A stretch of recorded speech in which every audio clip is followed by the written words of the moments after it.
The doorbell rang at exactly 7:30 on a Tuesday evening, just as I was settling into my favorite armchair with a cold beer and the remote control. My wife Jennifer looked up from her laptop where she'd been working on some marketing presentation for her company. "Are you expecting someone?" I asked, already knowing the answer from her surprised expression. "No, not really," she said, closing the laptop and smoothing down her blonde hair. "Maybe it's a delivery?" I hauled myself up from the chair, my 34-year-old knees creaking slightly from a long day of managing construction sites. As a project manager for Henderson Construction, I spent most of my days on my feet, coordinating with contractors, reviewing blueprints, and making sure everything stayed on schedule and within budget. The last thing I wanted was an unexpected visitor interrupting my precious few hours of relaxation. Through the peephole, I could see a woman I didn't recognize standing on our front porch. She was probably in her late 20s, with dark hair pulled back in a messy bun and wearing what looked like expensive designer clothes. She was tapping her foot impatiently and checking her phone. "Who is it, Dave?" Jennifer called from the living room. I opened the door, keeping the chain lock engaged. "Can I help you?"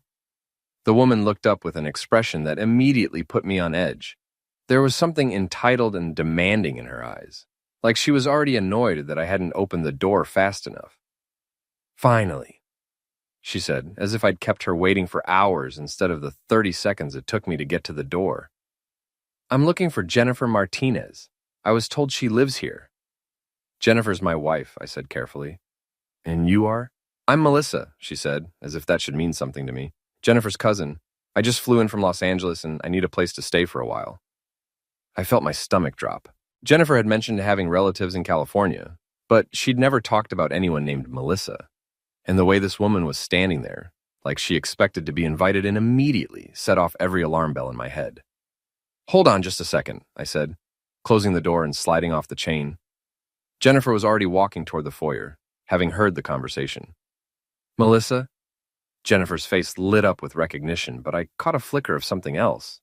Maybe concern or worry. "Oh my God, what are you doing here?"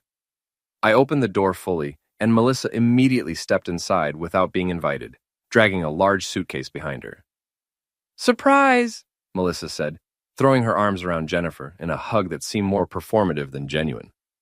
I decided I needed a change of scenery, and I remembered you mentioning how much you loved living here in Phoenix. I thought, why not come visit my favorite cousin? Jennifer looked uncomfortable as she extracted herself from the hug. "Melissa, this is my husband, Dave. Dave, this is my cousin, Melissa. We grew up together in San Diego.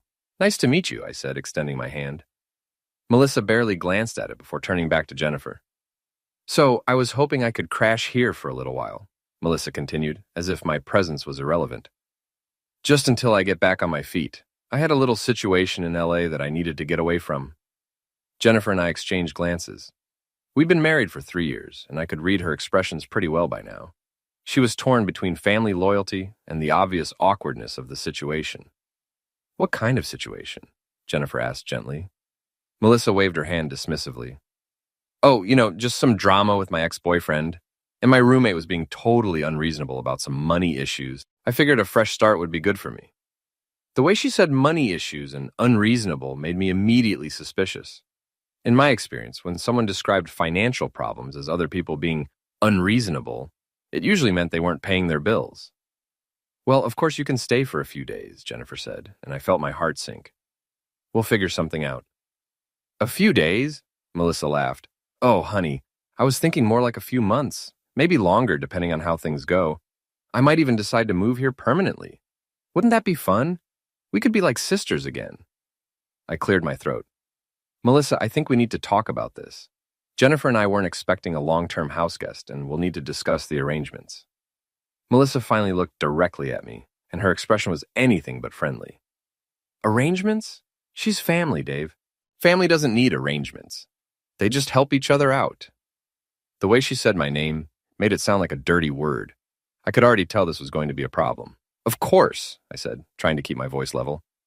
"I just meant we should talk about practical things like sleeping arrangements, how long you're planning to stay, maybe contributing to household expenses." Melissa's eyes narrowed. "Household expenses? Are you seriously asking me to pay rent to stay with family?"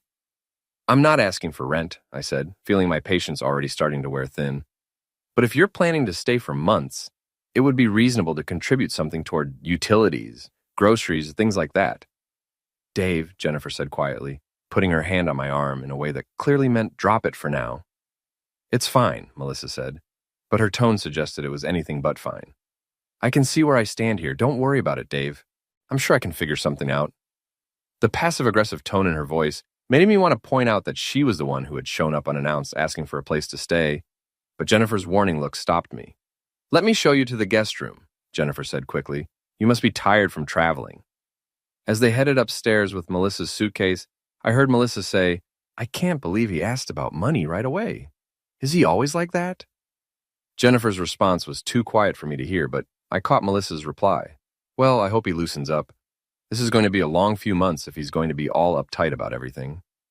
I stood in the foyer for a moment, staring at the door and wondering what we'd just gotten ourselves into.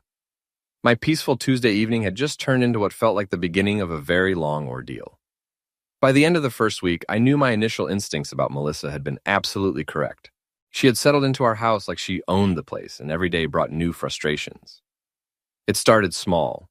She left dirty dishes in the sink, claiming she wasn't used to doing dishes because she'd always had a dishwasher. When I pointed out that we had a dishwasher too, she said she didn't know how to load it properly and was afraid she'd break something expensive. She monopolized the television every evening, insisting that her shows were almost over whenever Jennifer or I wanted to watch something. Her shows, apparently, included a marathon of reality TV programs that seemed to run continuously.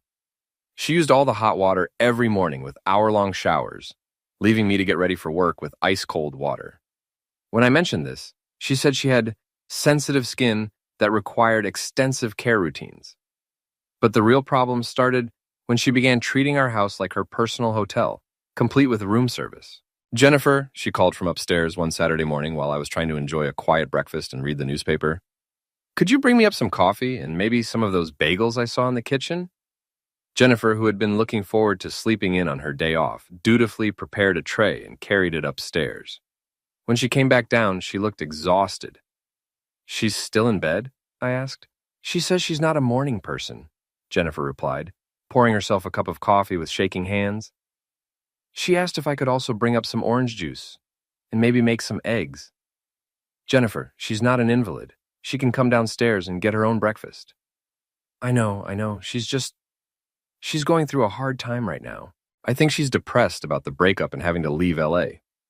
I wanted to point out that depression didn't typically manifest as an inability to walk downstairs and pour orange juice. But I could see Jennifer was already stressed about the situation. Things got worse when Melissa started inviting people over without asking. I came home from work on Wednesday to find 3 strangers in my living room, drinking my beer and eating snacks that Jennifer had apparently been sent out to buy.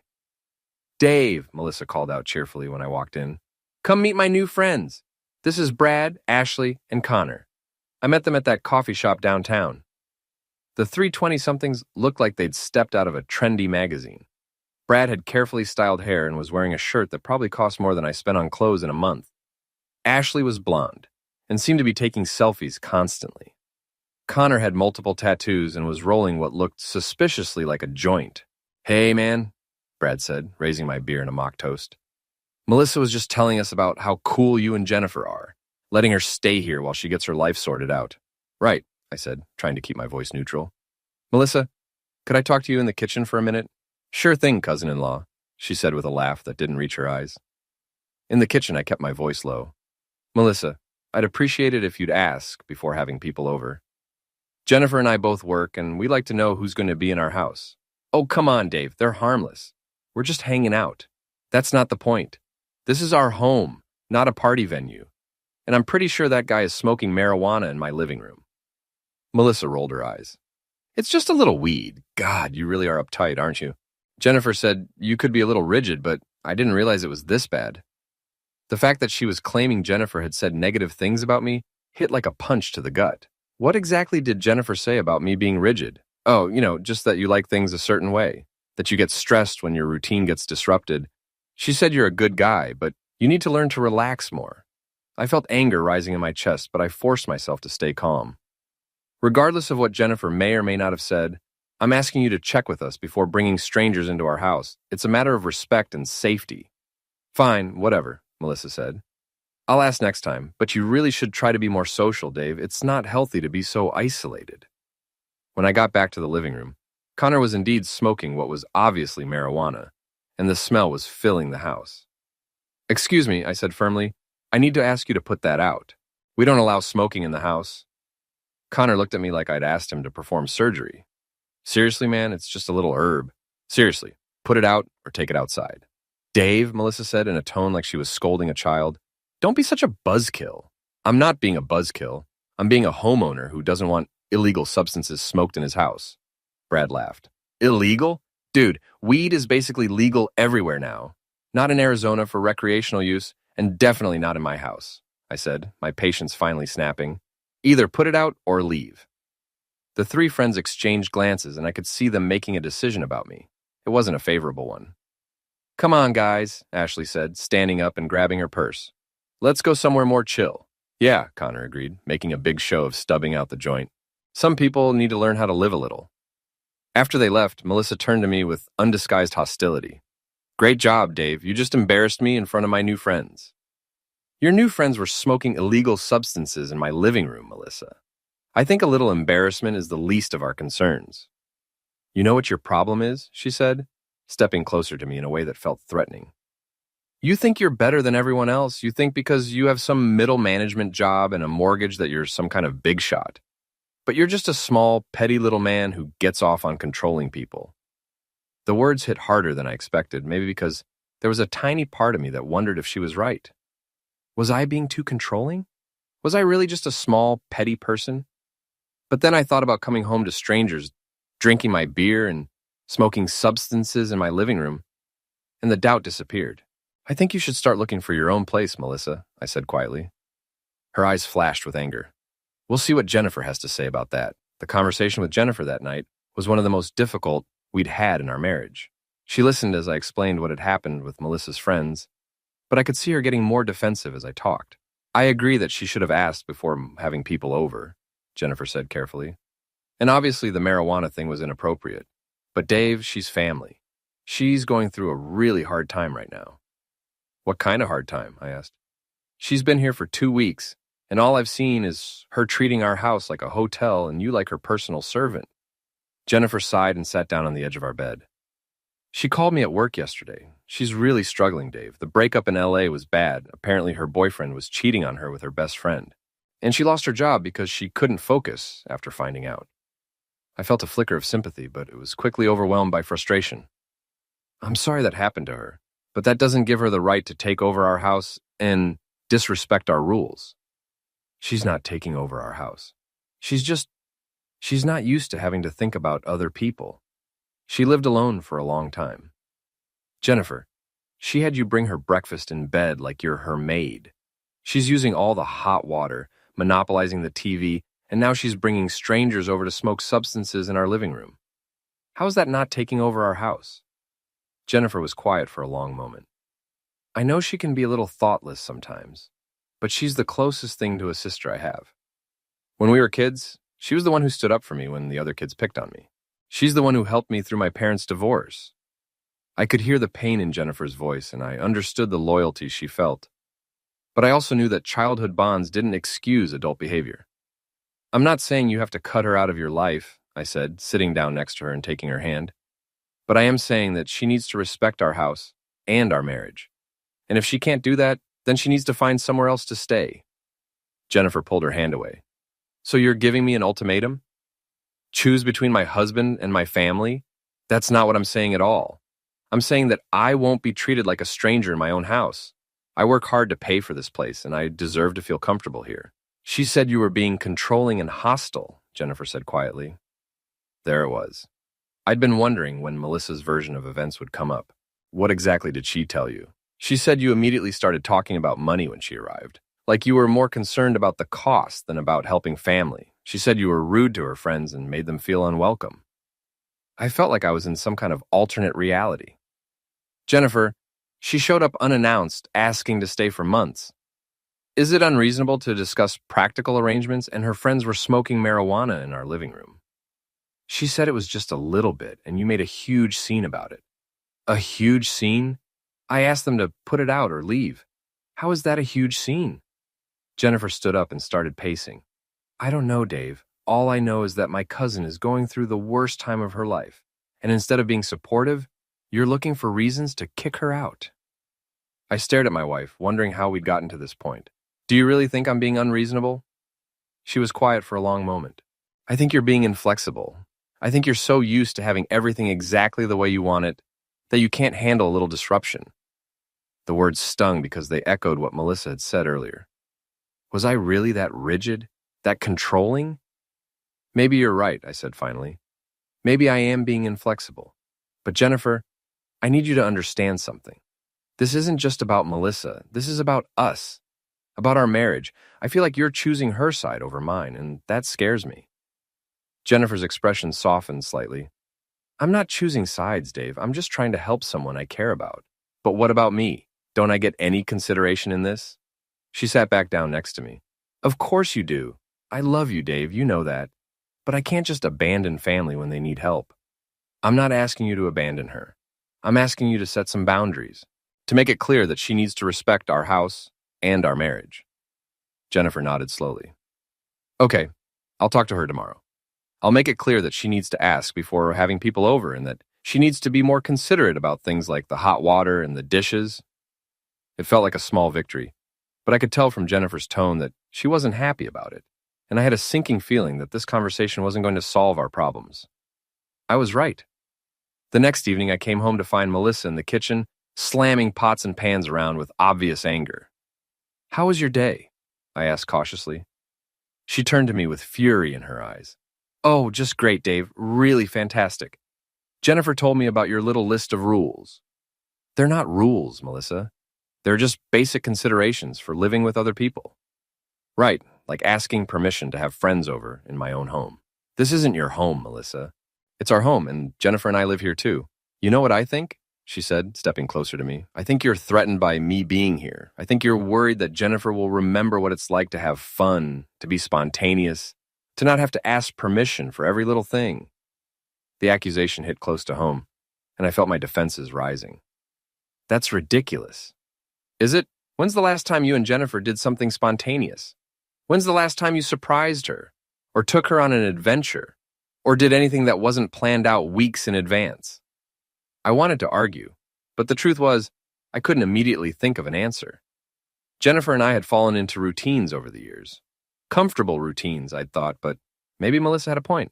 That's what I thought, Melissa said, seeing my hesitation. You've turned my vibrant, fun-loving cousin into a suburban housewife who asks permission to help her own family. That's not true, I said, but even to my own ears, it sounded weak.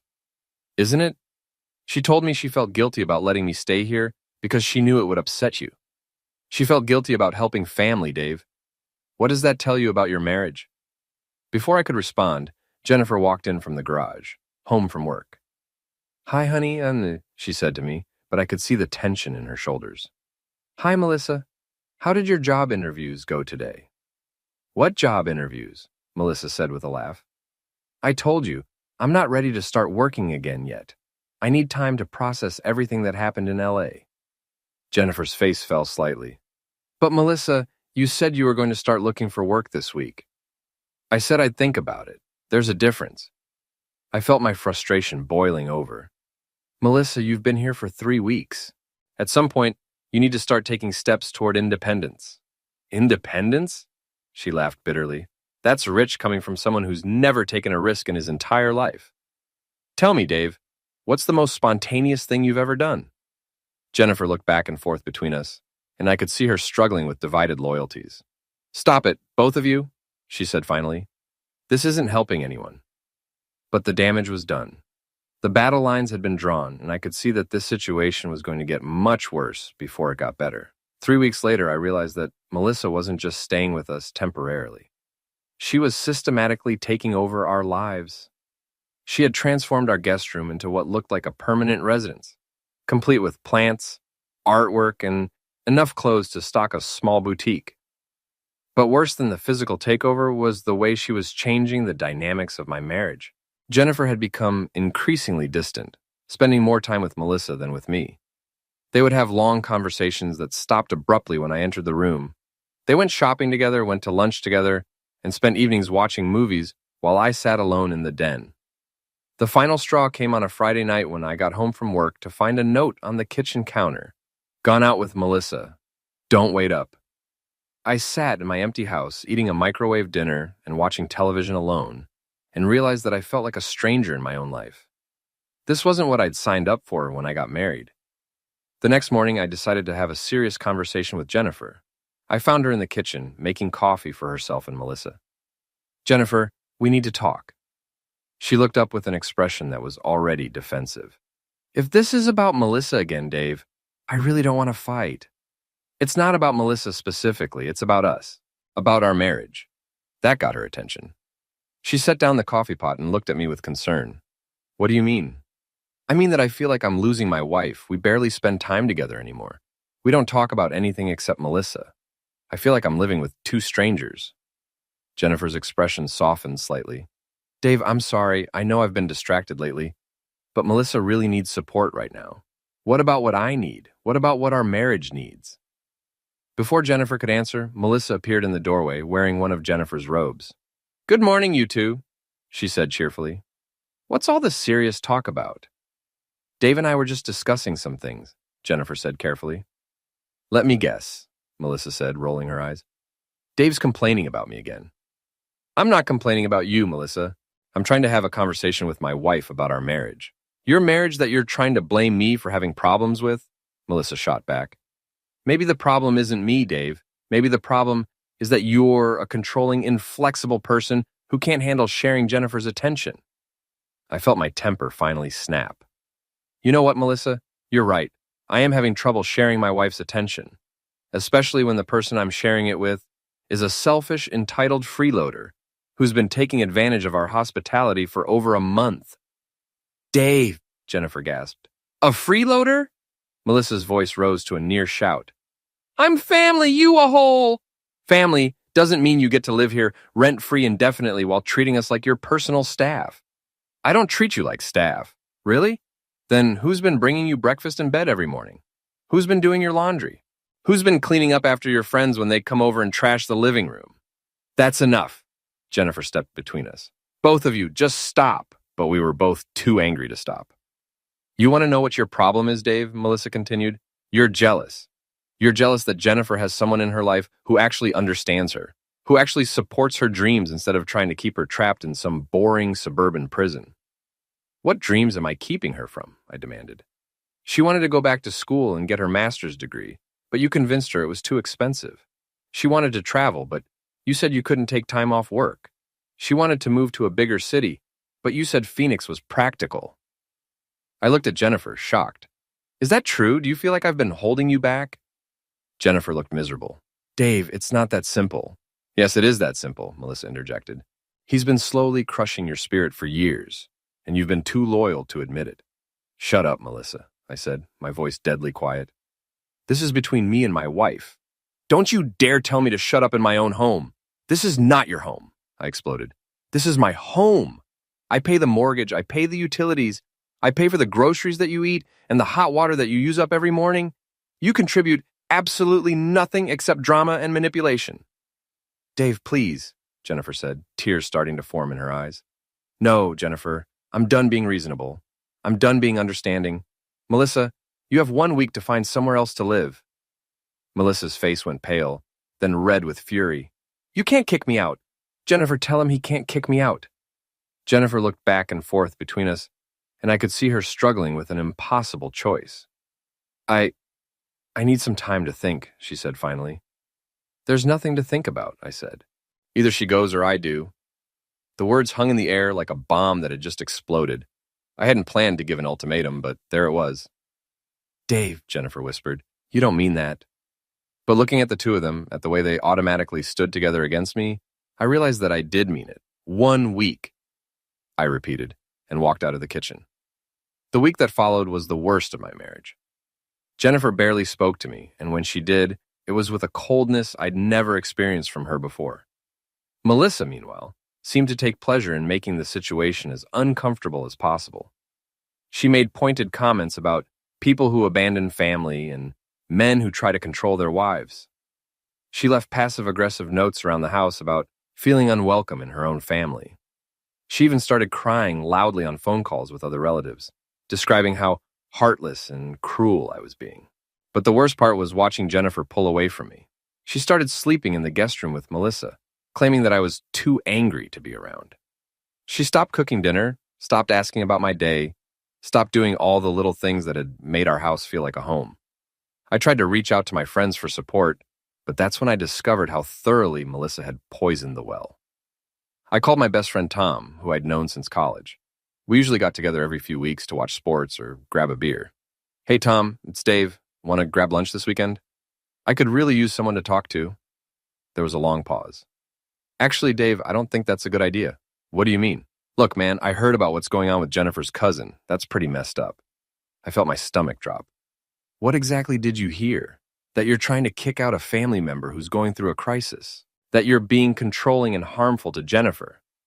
"Harmful? Tom, that's not what's happening at all. Let me explain. Dave, I've known you for 15 years, and I've always thought you were a good guy. But the way you're treating your wife's family, I just can't support that." The line went dead. My best friend had just hung up on me. I tried calling my other close friends, Mark, Steve, even my old college roommate Brian. The conversations were all variations of the same theme. Somehow, word had gotten out that I was the villain in this situation, and everyone had already made up their minds. The story they'd heard was that Jennifer's cousin had come to us in a time of desperate need, fleeing a harmful relationship and having nowhere else to turn. According to this version, I had immediately started demanding money from her and looking for excuses to throw her out on the street. I was portrayed as a controlling husband who was jealous of his wife's family relationships and determined to isolate her from people who cared about her.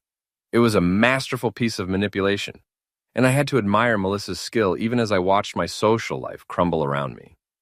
The breaking point came when I ran into Steve at the grocery store. Steve had been in my wedding party, and we'd been friends for over a decade.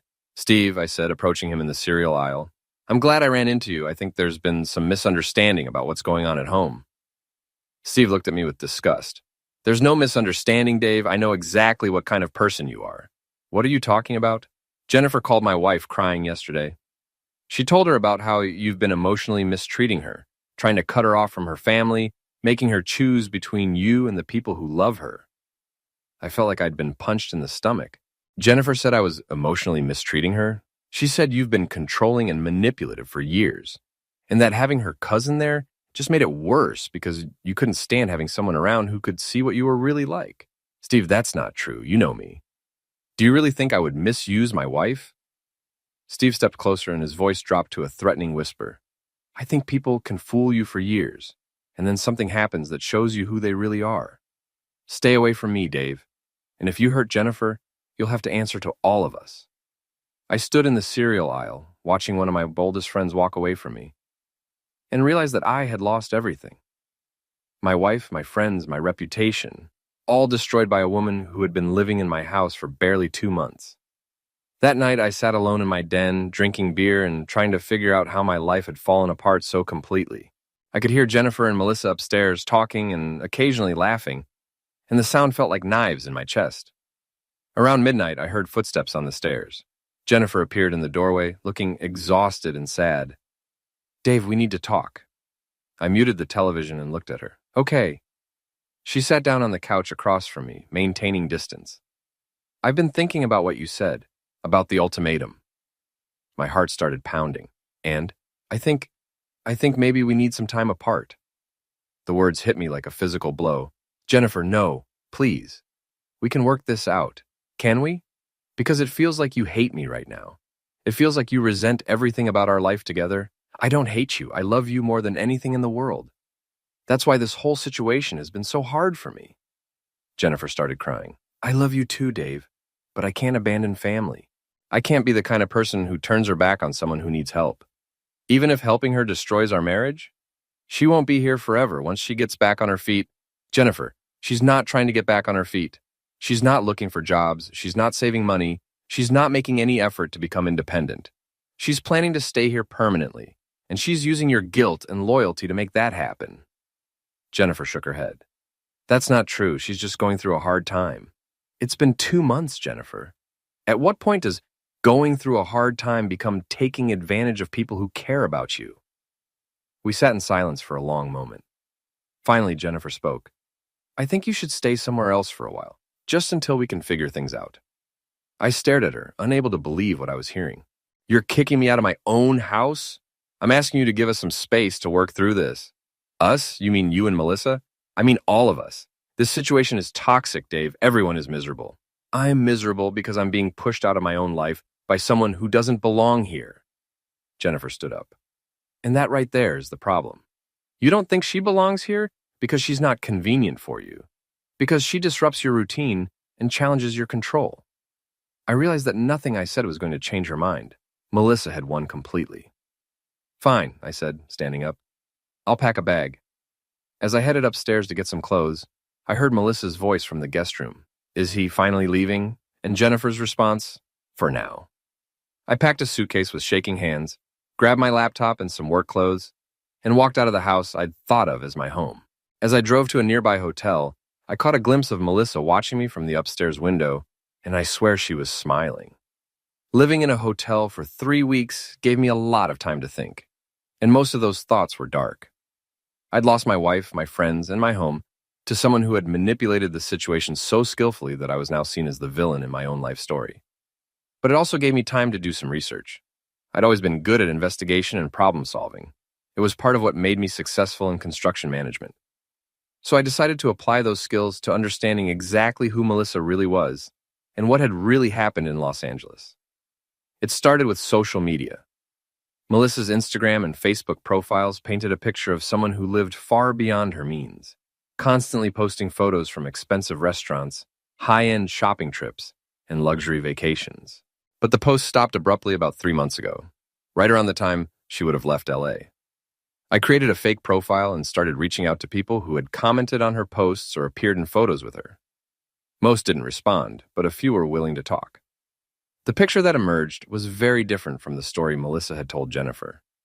According to her former roommate, who I found through mutual friends, Melissa hadn't been the victim of an unreasonable roommate. She had been freeloading for months, promising to pay rent next week while spending money on clothes and entertainment. When the roommate finally gave her an eviction notice, Melissa had retaliated by spreading rumors and trying to turn their mutual friends against her. The ex-boyfriend situation was similarly distorted. I managed to get in touch with him through a friend of a friend, and his story was that Melissa had been cheating on him, not the other way around. When he confronted her about it, she had flown into a rage, destroyed some of his property, and then disappeared, leaving him with bills for a vacation they'd taken together that she had charged to his credit card. But the most interesting discovery came when I ran a background check. Melissa had a pattern of this behavior going back years. She had lived with various relatives and friends, always as a temporary arrangement during some crisis, and always overstaying her welcome until she was forced to leave. She'd lived with an aunt in San Francisco for 8 months after claiming she needed time to find herself following a job loss. She'd stayed with a college friend in Seattle for 6 months after a traumatic breakup that turned out to be a mutual decision. She'd even lived with her own parents for over a year as an adult, contributing nothing to household expenses while claiming she was pursuing her art. Melissa was a professional victim, someone who had learned to manipulate other people's compassion and family loyalty to avoid ever having to take responsibility for her own life. Armed with this information, I decided to make one last attempt to save my marriage. I called Jennifer and asked her to meet me for coffee. She agreed, but she sounded tired and reluctant. We met at a neutral location, a Starbucks, halfway between the hotel and our house. Jennifer looked exhausted, with dark circles under her eyes and a tension in her shoulders that hadn't been there before Melissa arrived. "How are you doing?" I asked gently. "I'm fine," she said, but she clearly wasn't. "How's Melissa?" Jennifer's expression tightened slightly. She's still struggling. She had a panic attack last week when I suggested she might want to start looking at job listings. A panic attack? She said the pressure was too much, that she wasn't ready to face the working world again after everything she'd been through. I pulled out a folder I'd prepared with printouts of everything I'd discovered. "Jennifer, I need to show you something." For the next 30 minutes, I walked her through the evidence I'd gathered, the pattern of behavior, the lies about what had happened in LA, the history of taking advantage of family and friends. Jennifer listened in silence, her face growing paler as I presented each piece of information. "This doesn't prove anything," she said finally, but her voice lacked conviction. "It proves that she's lied to you about everything. Her ex-boyfriend didn't cheat on her. She cheated on him. Her roommate wasn't unreasonable. Melissa was freeloading and refusing to pay rent. And this isn't the first time she's done this. She's made a career out of manipulating people who care about her." Jennifer stared at the papers in front of her. "Even if this is true, she's still family, Dave. She's still someone who needs help." "At what cost, Jennifer? Look at what this has done to us. Look at what it's done to you. When's the last time you smiled? When's the last time you felt happy?" Jennifer's eyes filled with tears. "I don't know. I feel like I'm trapped between two people I care about. And no matter what I do, someone gets hurt." "You're not trapped, Jennifer. You're being manipulated. Melissa is using your guilt and your sense of family loyalty to control you. But what if you're wrong? What if she really is going through a crisis and needs support?" I leaned forward and took her hands. "Then she can get support from a therapist, from social services, from any number of resources that exist to help people in crisis. She doesn't need to destroy our marriage to get help." Jennifer was quiet for a long time, staring at our joined hands. "I miss you," she said finally. "I miss you too, more than you know. But I don't know how to fix this. I don't know how to make everyone happy. You can't make everyone happy, Jennifer. That's what Melissa is counting on. Your need to please everyone and avoid conflict. But sometimes you have to choose." Jennifer looked up at me with tears in her eyes. "And if I choose you, I'm abandoning family. If I choose her, I'm destroying my marriage. If you choose me, you're choosing the person who's committed to building a life with you. If you choose her, you're choosing someone who's shown a pattern of taking advantage of people and then moving on when they stop being useful." We sat in silence for several minutes. Finally, Jennifer spoke. "I need time to think about this." "How much time?" "I don't know. But Dave, if I do this, if I ask her to leave, I need to know that you're not going to hold this whole situation against me forever." I squeezed her hands. "Jennifer, I love you. I want our marriage to work. But I also need to know that you're choosing us, not just giving in to my ultimatum." She nodded slowly. "Give me a few days." As we parted ways in the parking lot, I felt a tiny spark of hope for the first time in weeks. But I also knew that Melissa wasn't going to give up without a fight. I was right about Melissa not giving up without a fight. 2 days after my coffee meeting with Jennifer, I got a call from my brother-in-law, Mark. "Dave, what the heck is going on over there?" Mark's voice was angry and confused. "I just got a call from some woman claiming to be Jennifer's cousin, saying you've been mistreating Jennifer and that she needs help." My heart sank. "What exactly did she tell you?" "She said you've been isolating Jennifer from her family, that you've been emotionally and financially controlling, and that you're threatening to throw her out on the street. She asked if Jennifer could come stay with us until she could figure out how to leave safely." I closed my eyes and took a deep breath. "Mark, none of that is true." "Then what is true? Because Jennifer hasn't returned my calls and this woman seemed to know a lot of personal details about your marriage." I spent the next 20 minutes explaining the real situation to Mark. Unlike my friends, Mark listened without immediately taking sides. "Jesus, Dave, this woman sounds like a piece of work." "She is, and now she's escalating because she knows Jennifer is starting to see through her manipulation." "What are you going to do?" "I don't know, but I think she's going to force Jennifer to make a choice, and I'm not sure which way Jennifer will go." I was right again. That evening, Jennifer called me in tears. "Dave, I need you to come home. We need to talk, all of us." "What happened?" "Just come home, please." I drove to the house with a sense of dread. When I walked in, I found Jennifer sitting at the kitchen table with red, swollen eyes. Melissa was pacing back and forth, clearly agitated. "Finally," Melissa said when she saw me. "We need to get some things straight." "Melissa," Jennifer said quietly, "please sit down." "No, I will not sit down. I will not be calm while this man tries to destroy our family." Melissa turned to me with pure hatred in her eyes. "I know what you've been doing, Dave. I know you've been spreading lies about me, trying to turn Jennifer against me." "I haven't been spreading lies. I've been finding out the truth." "The truth according to who? Some bitter ex-boyfriend who couldn't handle being dumped? Some jealous roommate who was threatened by my success?" "Your success?" I couldn't help but laugh. "Melissa, you haven't had a job in over 2 years. You've been living off other people's generosity and then moving on when they get tired of supporting you. That's not true, isn't it? How long did you live with your aunt in San Francisco? How about your friend in Seattle? Your parents?" Melissa's face went pale, but she recovered quickly. Family helps family, Dave. I know that's a foreign concept to someone like you. Someone like me? Someone who's so selfish and controlling that he can't stand to share his wife's attention with anyone else. Jennifer stood up suddenly. Stop it, both of you. Just stop. We both turned to look at her. She looked exhausted and broken. I can't do this anymore, she said. I can't live in the middle of this constant fighting. I can't be pulled in two directions by people I care about. Jennifer, Melissa said, her voice suddenly soft and pleading. You know I never wanted to cause problems between you and Dave, but I can't help it if he sees me as a threat. You are a threat, I said. You're a threat to our marriage, our happiness, and our future. Dave, Jennifer said sharply. Please. No, Jennifer. I'm done being polite about this. Melissa, you've been lying since the day you got here. You lied about what happened in LA. You lied about your intentions for how long you'd stay, and you've been manipulating Jennifer's emotions to get what you want. I have not been manipulating anyone. Really? Then why did you call my brother-in-law and tell him I was harmful to Jennifer? Why did you spread rumors to my friends about me being controlling and harmful? Jennifer looked shocked. Melissa, you called Mark? I was worried about you, Melissa said defensively. I could see how Dave was treating you, how he was making you choose between him and your family. By lying about me being harmful, I demanded. I wasn't lying. Emotional harm is still harm, Dave. Just because you don't hit her doesn't mean you're not hurting her. Jennifer sat back down heavily. I need both of you to listen to me. We both fell silent. Melissa, I love you. You're family, and I always want to help you when you need it. But Dave is right about some things. You haven't been looking for work, you haven't been contributing to household expenses, and you haven't been respectful of our home and our marriage. Melissa's face crumpled. Jennifer, how can you say that, after everything we've been through together? Because it's true, and Dave, I love you too.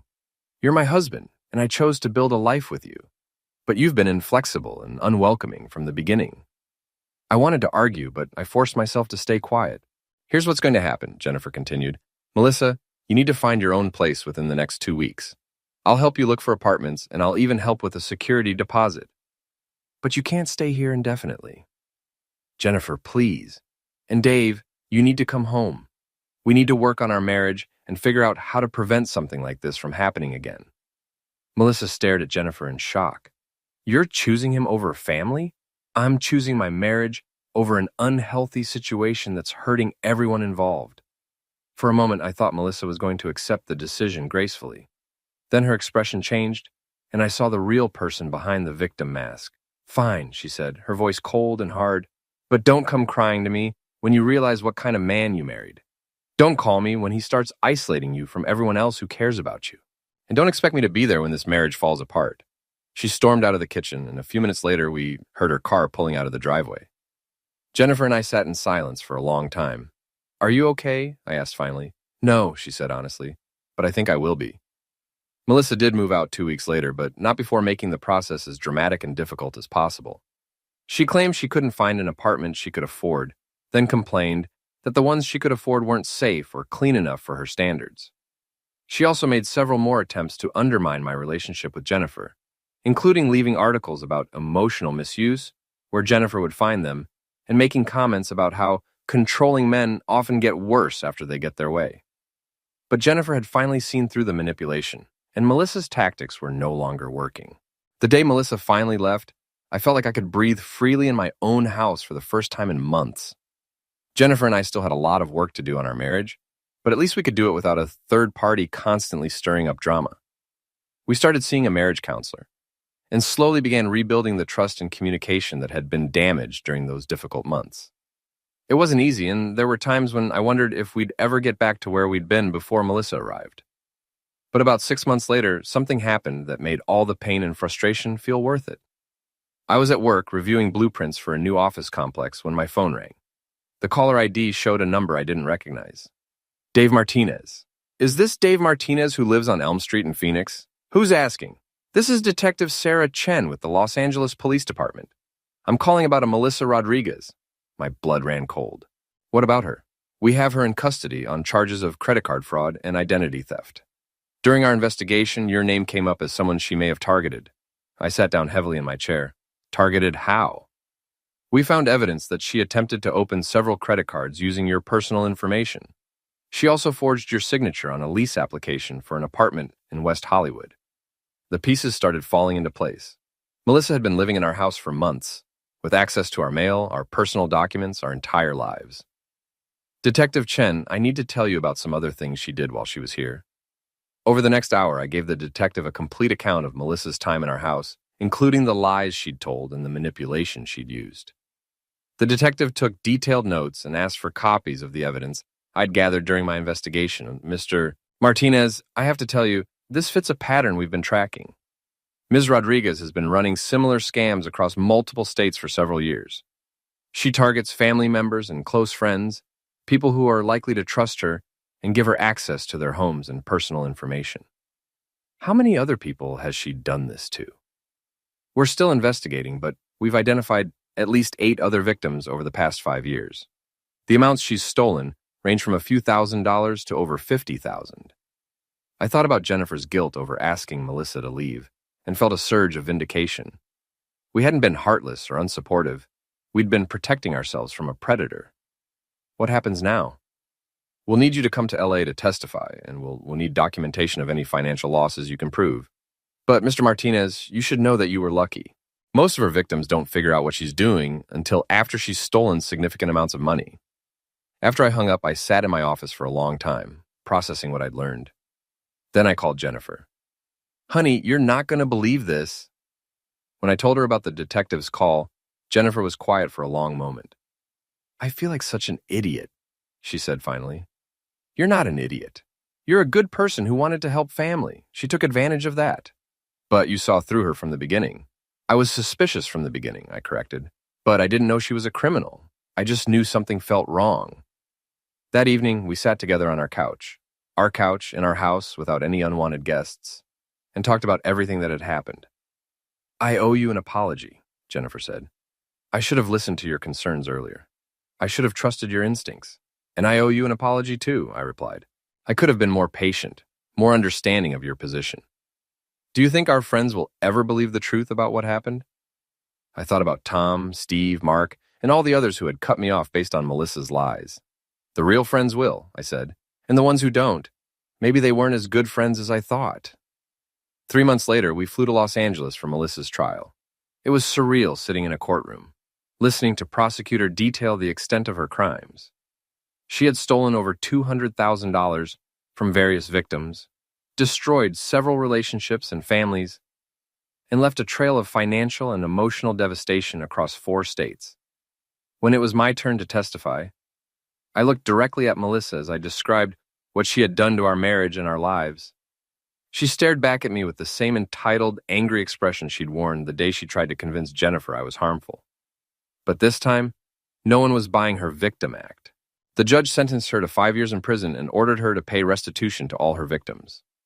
As the bailiff led her away in handcuffs, she turned and looked at me one more time. This is all your fault, she mouthed silently. I smiled and mouthed back, no, it's not. 2 years later, Jennifer and I were stronger than we'd ever been. The crisis with Melissa had forced us to examine our marriage, our communication, and our priorities. We'd learned to trust each other more completely and to face challenges as a team rather than allowing outside forces to divide us. Some of our old friends had come back around once the truth about Melissa came out. Others never did, and I realized that was probably for the best. Real friends don't abandon you based on rumors and one-sided stories. We'd also learned to set better boundaries with family members and to recognize manipulative behavior before it could take root in our lives. But the best part of the whole experience was the lesson in justice it provided. Melissa had spent years perfecting her ability to manipulate people's emotions, to exploit their compassion and family loyalty for her own benefit. She'd gotten away with it again and again because good people wanted to believe her stories and help someone in need. But eventually her lies caught up with her. Eventually her victims compared notes and the truth came out. Eventually she faced real consequences for her actions. I kept a newspaper clipping from her sentencing in my desk drawer, not out of vindictiveness, but as a reminder that sometimes patience and persistence pay off. Sometimes the people who seem to be getting away with everything eventually face justice. And sometimes the person who was painted as the villain gets to have the last laugh after all. Jennifer and I never heard from Melissa again after the trial. We heard through family members that she was released after serving 3 years, but she never tried to contact us or ask for help. I like to think she'd learned her lesson, but I suspected she'd just gotten better at covering her tracks. Either way, it was no longer our problem. On quiet evenings when Jennifer and I were sitting together in our peaceful house, watching television or reading books, I sometimes thought about those terrible months when our lives had been turned upside down by someone who had no right to be there. And I smiled, knowing that, in the end, truth and justice had prevailed.